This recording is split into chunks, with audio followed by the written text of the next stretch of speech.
My name is Grainne Smith and I'm a quality specialist with the Tal West Childhood Development Initiative. We set up the Early Years programme based on a 2004 report which was entitled How Are Our Kids?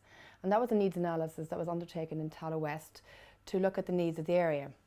The analysis found that there was an overrepresentation of families living in high poverty, lone parent families and families experiencing severe stress due to multiple disadvantages. As a result of the analysis report, CDI developed a 10-year strategy which had three aims. The first aim was to develop services for children and families. The second aim was looking at to encourage better integration between health, education and social care. And the third aim was looking at promoting community change initiatives which would look at improving the social and physical fabric in neighbourhoods in which children live and learn. The CDI Early Years programme was just one of those programmes developed with the idea of achieving these aims. It also wanted to look at improving children's access and transition to primary school and further reducing the barriers to educational attainment and well-being.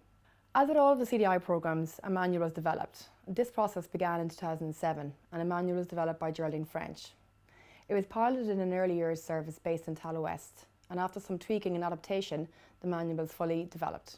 The manual is based on the why, how and what of the early years programme. It's based on national and international evidence in terms of delivering early years services. This programme was open to all community-based early years service in the Tal West area. This meant services having to adapt what they normally did. So a process of consultation was undertaken with all of the services in the area, including one-to-one visits and meetings and group meetings, whereby the programme was explained and all the elements of the service explained and the supports given. Following that, an expression of interest tendering process was initiated. This is where services self-selected themselves to participate in the programme. Part of evaluation required a randomised control trial. So services were matched according to their size, the staff qualifications and the length of duration of service. Following this, services were selected into the intervention and control group. Programme delivery began in 2008.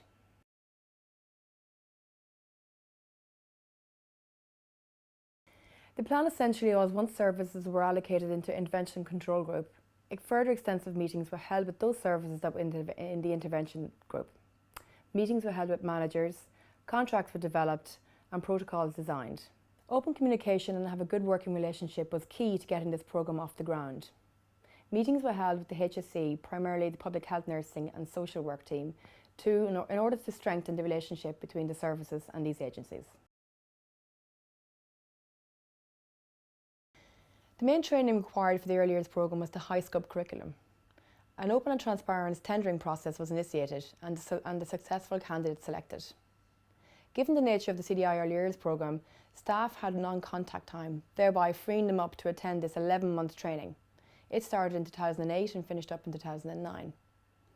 Ongoing booster training and support was also provided throughout the year. The implementation was supported by initially having on-site meetings with all services to discuss the manual and troubleshoot issues which may arise. Referral pathways were developed between the HSE public health nursing system and services so that referrals could be made in a smooth and easy manner. Part of the quality assurance mechanism were monthly communities of practice, and this is where staff and all services gathered together to share their learning, troubleshoot issues that they may be facing. In addition to that, each service had a dedicated role of the parent care facilitator, and this role is to work with the parents of the children in the service. It was felt important to have a separate community of practice for the parent care facilitators where they could share their learning and troubleshoot ideas. In addition to that, monthly managers' meetings were held to look at programme delivery and identify training needs. Services also submitted quarterly financial and non-financial supports to CDI, which were followed up with a review meeting. As mentioned earlier, the CDI Early Years programme was evaluated using a randomised control trial by DIT. The evaluation looked at child outcomes, parent process outcomes and staff process outcomes. In terms of child outcomes, there are no statistically significant improvements in cognitive and language ability. However, intervention services demonstrated use of a variety of activities including nature and science, music and mathematics. They also demonstrated to have a better planning time and maintained levels of sensitivity throughout the 2-year programme in comparison to the control group services. The more sessions of a parenting course attended led to an improvement of the home learning environment, which we all know leads to an improvement in child outcomes.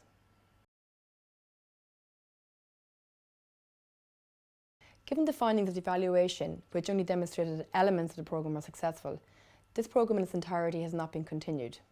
However, given the success of the parenting support piece, each of the 9 services continue to have the parent care facilitator role. In addition to these findings, and given CDI's experience with parental support and engagement, CDI, in collaboration with the Irish Prison Service and Dr. John Shari from Parents Plus, have begun commencing a programme called Family Imprisonment Parenting Programme, which will commence now in Limerick Prison. Combining research and practice takes time and understanding. The process evaluation showed that the service implementation needed a longer bedding in time. This gives staff time to understand the programme, understand the manual and understand what's been asked for them. Strong communication and good relationships are key in order to effectively deliver evidence-based and evidence-informed programmes. The CDI Early Years programme has further compounded the importance of early years services in terms of reflective practice and what quality services should be.